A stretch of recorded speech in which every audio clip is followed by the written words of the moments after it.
Last week, I asked a really simple question, and it was really interesting how different people answered it. Some of you said God, that we've lost our way and we've turned away from something bigger than ourselves.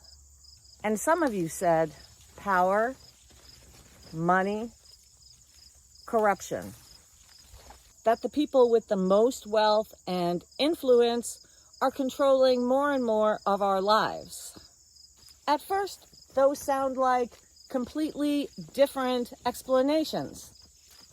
But what if they're not?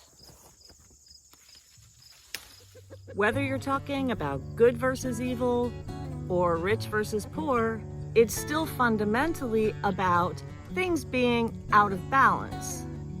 One side has something the other doesn't. Power, money, control, morality, truth, and someone or something is blamed for that imbalance. And I don't mean that as a criticism. They're both describing the same problem from different directions.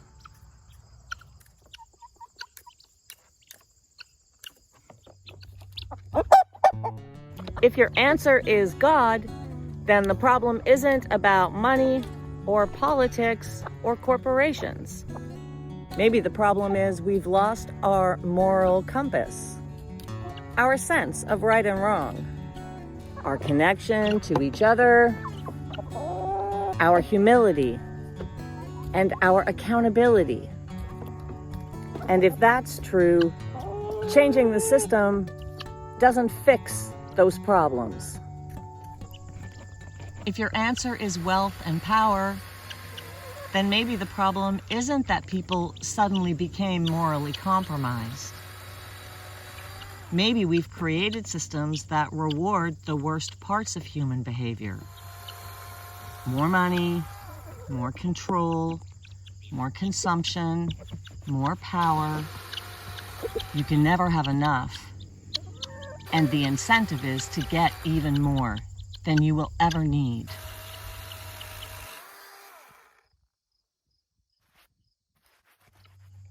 And who creates those systems?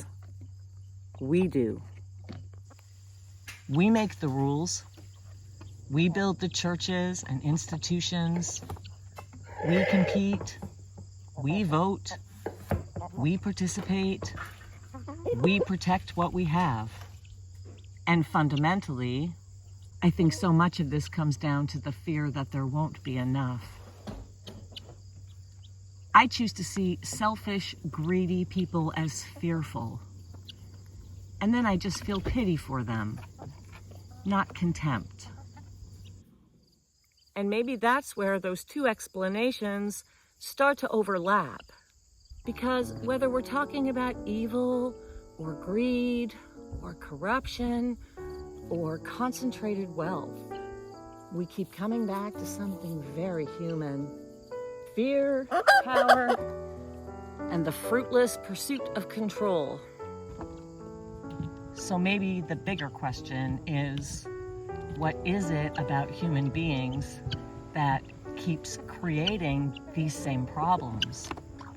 Because if the problem is greed or pride or the desire for power or selfishness, then maybe that's not a political problem at all. Maybe it's a spiritual one.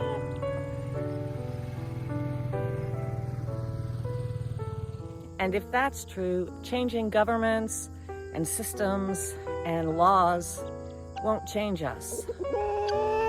But if the problem is the systems we've created, then personal morality isn't enough either. Maybe both things can be true.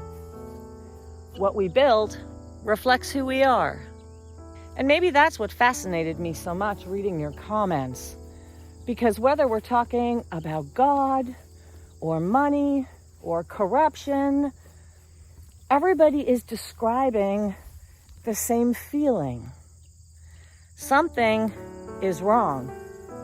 We just have different ideas about why. I think there's some truth in both. And I'm starting to think that before we can figure out how to fix anything, we might have to figure out whether we're actually arguing about different problems or just looking at the same problem from different sides. And that's probably the question I will want to explore next. If we can't agree on why things are wrong, how can we ever come together to fix it? So until then, happy, healthy living. I hope you're all doing well, staying safe, staying kind. I'm Katie Kate on the Homestead, and I'll see you later.